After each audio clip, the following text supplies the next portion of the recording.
So a lot of videos actually got erased by my foolishness. So I'm gonna post this video because there's been a few days without a video, and either mom or my sister or someone else, maybe Dan, will be wondering what's happening. So I left Sawai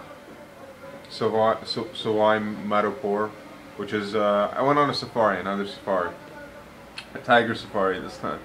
Didn't pan out. I didn't see the tiger, and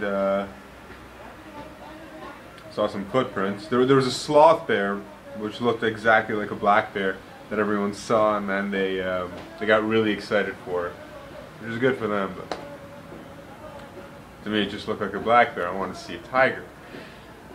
In any case, I left that place, went to Agra, because I bought a ticket. It's really hard to buy on-the-go train tickets here in India. You really have to think in advance, and I'm not somebody with a lot of foresight, and I certainly don't plan things out.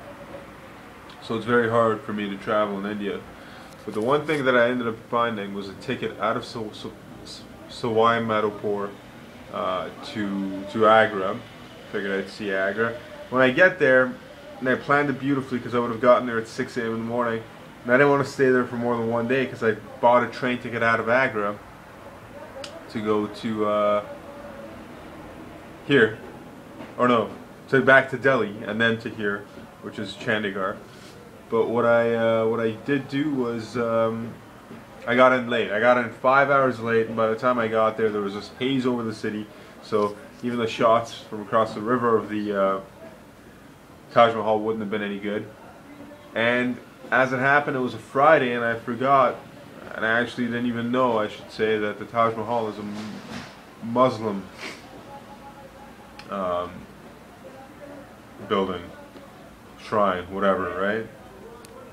Makes sense, the spires, the dome, obviously. But I thought, being such a really iconic Indian institution, it wouldn't be, given the amount of troubles they have with Muslims. Anyway, but regardless, I couldn't go because it was Friday, and on Fridays the Muslims ain't they're Friday Sabbatarians.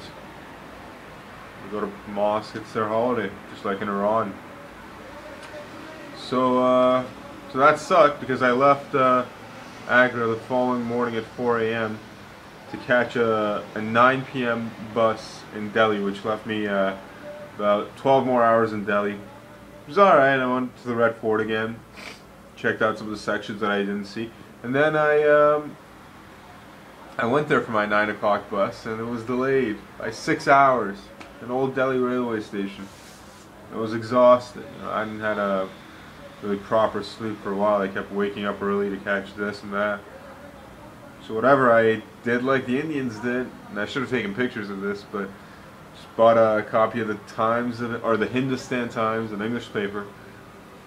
Did away with all the sections, made a bed on the cleanest section of the platform I could find. Clean, remember, this is India. Rats, dog shit, human feces, human piss, lots and lots of spit. But I found a place where people were sort of hunkered down in front of each other, all the Indians. They all seem to have plans for this, mats, and all the people who travel, like the poorer people, have mats and blankets and all sorts of things for any eventuality that they might have to put their head down, which is good because it happens a lot over here. So I did like them. I took my coat, bundled up, and lay on the newsprint for about 4 hours, which was good. Got some sleep through that way, and then my train came.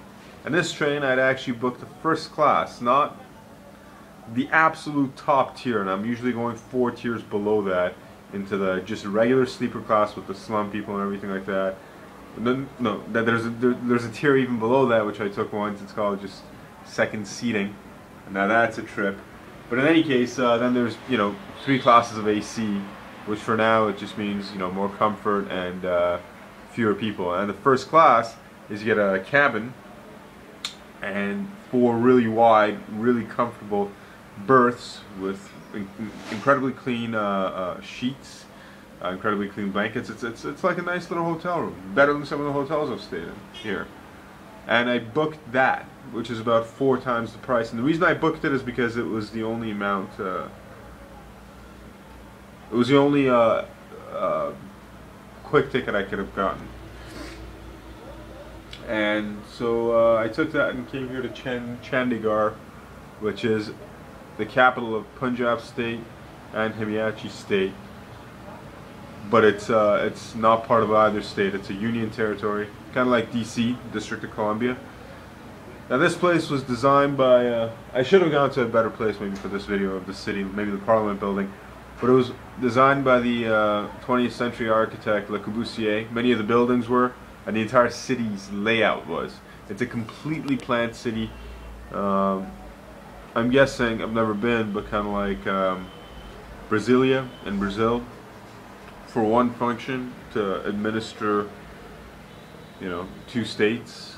And it's really interesting, but it really sucks because it's very much unlike India. I was told to come here, to stop here, by an Indian guy who thought this city to be very nice and very clean, and you know, this sound of a nice clean place in India. I thought, wow, I gotta check this place out.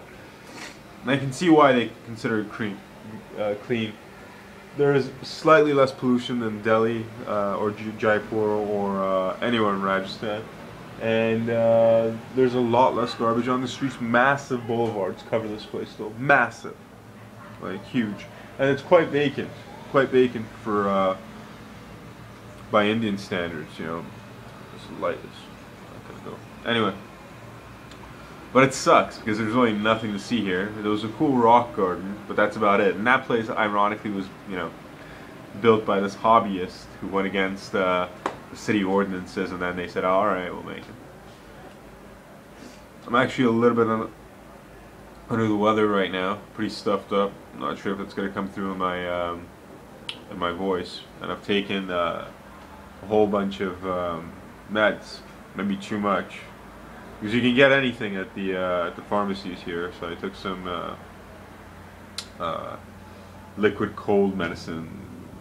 Really didn't have much dosing instructions on it, but it was your classic aesthetic relief and all that shit. But so that's why I'm a little bit groggy and a little bit stoned from this cold medicine. What I did find also in my my travels inside Chandigarh so far was this stuff. Ta-da! You know, that's Farsi over there, which means these dates are Persian dates. I actually saw some Iraqi dates on the guy's store counter, and then he had some Saudi Arabian dates. Again, they were all vacuum packed. And I'm looking at them and I'm like, you know, I really kind of could go for a good date, you know.